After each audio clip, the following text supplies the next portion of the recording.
Namaste, my name is Devdutt Pattanaik.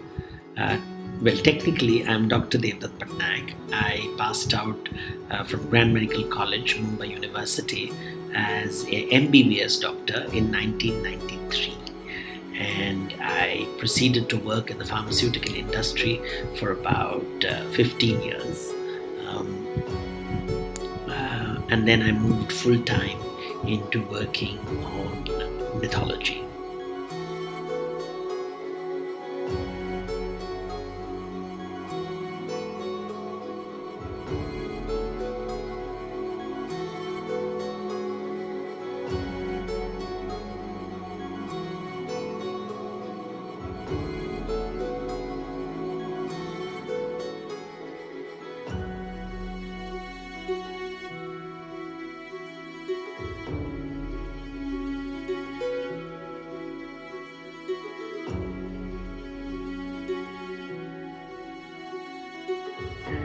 People often ask me, how this journey has taken place, and it is not a planned journey.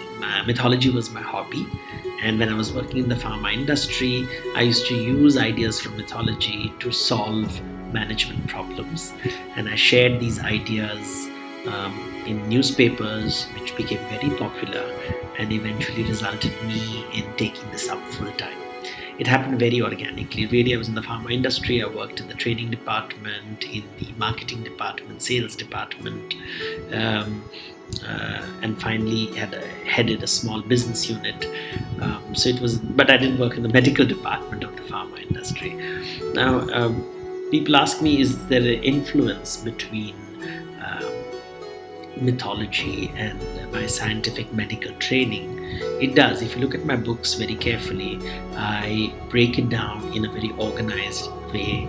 I give a lot of footnotes. I use bullet points. I use tables. I use flow charts to explain concepts from mythology. And this is the result of my scientific training. I write in a very systematic and organized way, again, because of my training in science. That plays a very important role.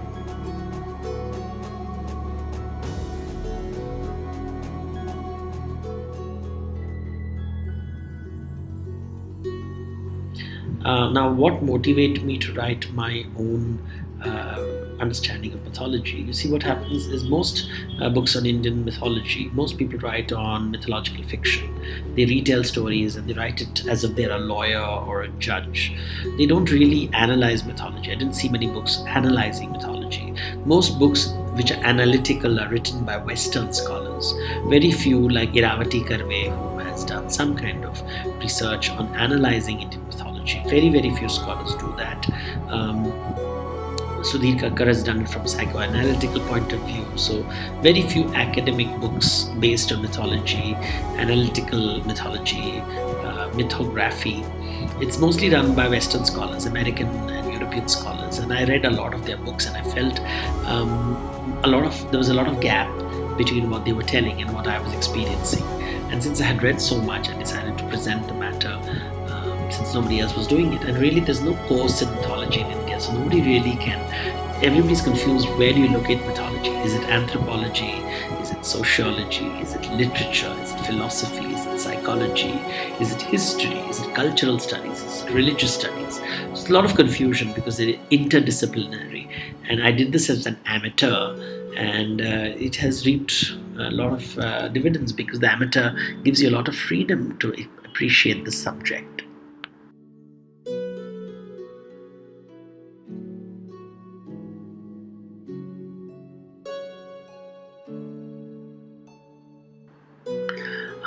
From a medical point of view,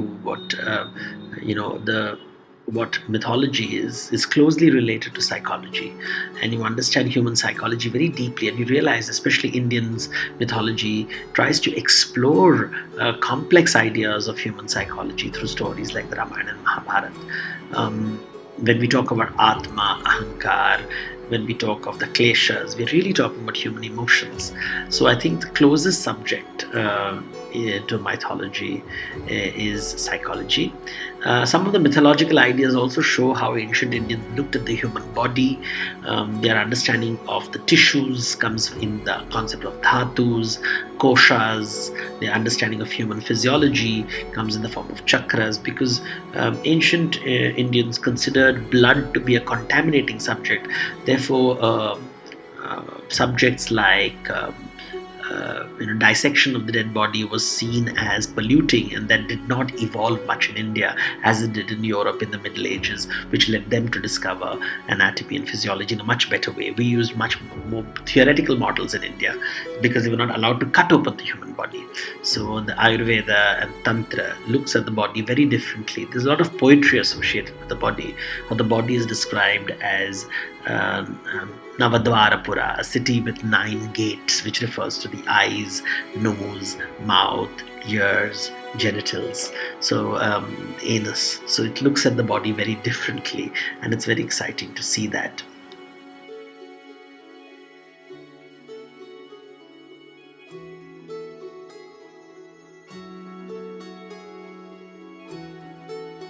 So many people think that because my surname is Pattanaik, I was born in Odisha. I was born in Maharashtra. I speak more Marathi, and I am a Mumbaiker, and I studied in a Mumbai school, did my 11th and 12th in Ria College School in OLPS, Chembur, and then finally my graduation in Grand Medical College. So I really have my connection with Odisha is cultural because of my parents. They migrated from Odisha to Bombay, and we can always speculate what would have happened if I didn't migrate. Speculation doesn't really take you anywhere.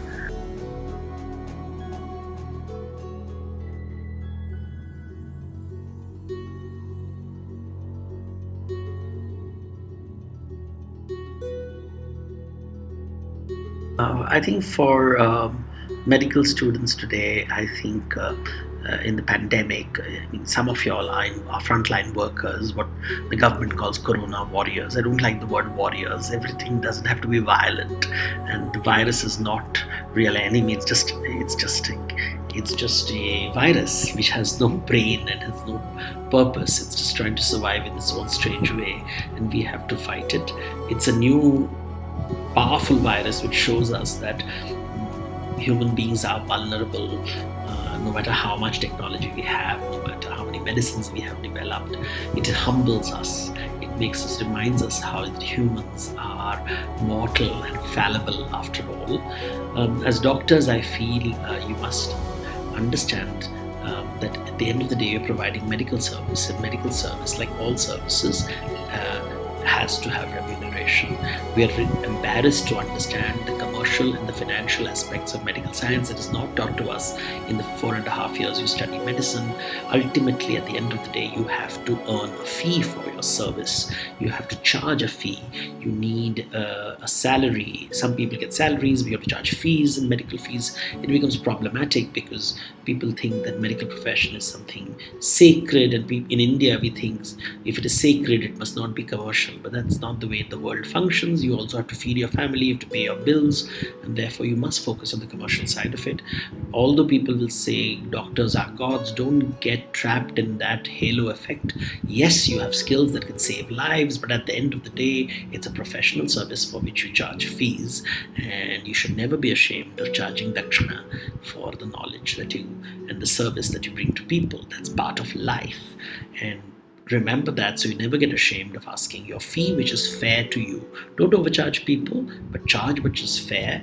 Make sure that you get remunerated for your services, and when you do have a lot of money and you're content with your needs, make sure you also help people who are less fortunate than you. That's all I have for you. Thank you so much. I hope you like my books, my work, and know that medicine is a starting point of your journey, and there is a larger world out there. Some of y'all will be clinicians, some of y'all will be in the paraclinical field, some of y'all will be in administrative field, some of y'all may step out of medicine and do something altogether different. That's all fine. Namaskar.